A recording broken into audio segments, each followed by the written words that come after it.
Ustaz, seterusnya Ustaz, learning ni macam-macam pasal zikir Ustaz. Zikir.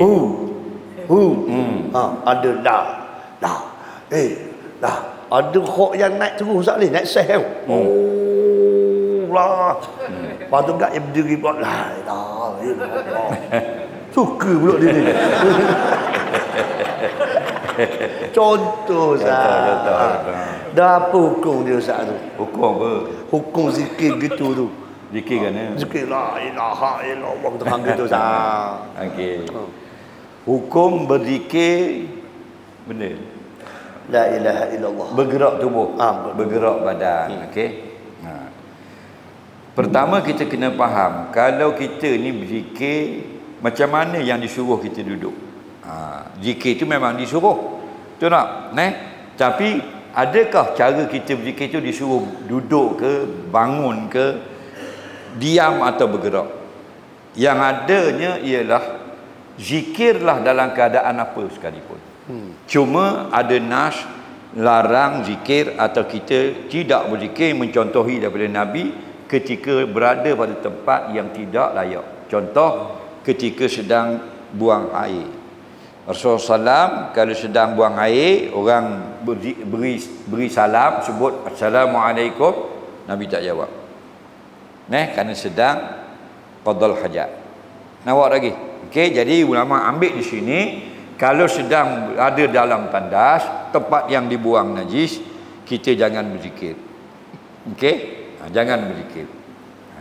Lain daripada itu, yang tidak ada datang larangan berkait dengan cara kita berzikir ataupun tempat berzikir, semua boleh. Kerana itu dikatakan uskurullah qiyama wa qu'uda wa ala junubikum. Dan ada beberapa lagi hadis yang sewaktu dengannya. Zikirlah kamu, sebut Allah berdiri. Qiyamah ni hal kaunika qaiman, hal keadaan kamu sambil berdiri. Batu rajin kita tengok, kalau di Turki banyak zikir dia berdiri. Nampak? Berdiri. Dia berdiri ramai-ramai zikir. Di Azerbaijan berdiri. Di apa benda ni, di Chechnya zikir berdiri ramai-ramai. Penuh dalam masjid berdiri. Okey? Dan ada yang duduk. Qu'uda. Duduk. Zikir duduk, macam kita duduk di Malaysia, betul tak? Subhanallah, subhanallah, subhanallah, subhanallah. Duduk. Atau berbaring.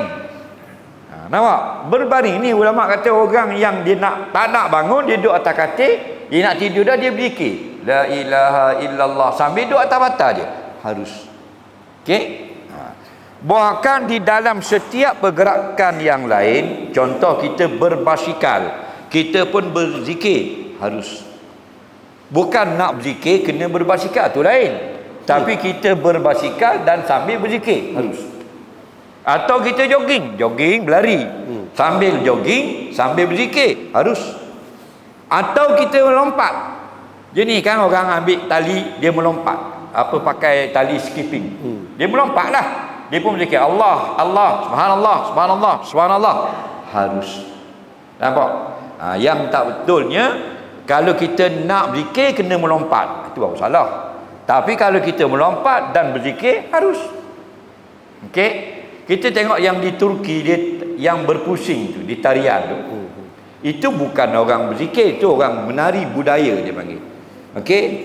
Hukum laki-laki menunjukkan tarian yang tidak ada apa yang haram di sana, hukumnya harus. Kita cepat-cepat tengok pusing, ajaran sesat. Nampak tak? Ajaran sesat ni dia menyatakan suatu perkara yang bercanggah dengan syariat. Okey? Atau dia menari sambil berbogel dan sebagainya, itu sesat. Okey? Jangan kita faham. Dan kenapa mereka menyebut subhanallah, la ilaha illallah sambil menari? Itu panggil mereka melakukan tarian kemudian berzikir. Hukumnya harus. Yang salah kalau nak berzikir kena bangun menari, itu salah. Okey? Yang kedua, bila kita berzikir boleh badan kita bergerak dan boleh dengan diam. Kalau zikir yang perlahan biasanya tidak bergerak. Subhanallah, subhanallah, subhanallah, subhanallah, subhanallah, subhanallah. Kalau kita kuatkan subhanallah, subhanallah, subhanallah, sekurang-kurang kepala kita bergerak. Siapa yang bergerak kerana asyik dengan zikir, hukumnya harus. Siapa yang sengaja menggerakkan badan ketika berzikir supaya dipuji orang, hukumnya haram.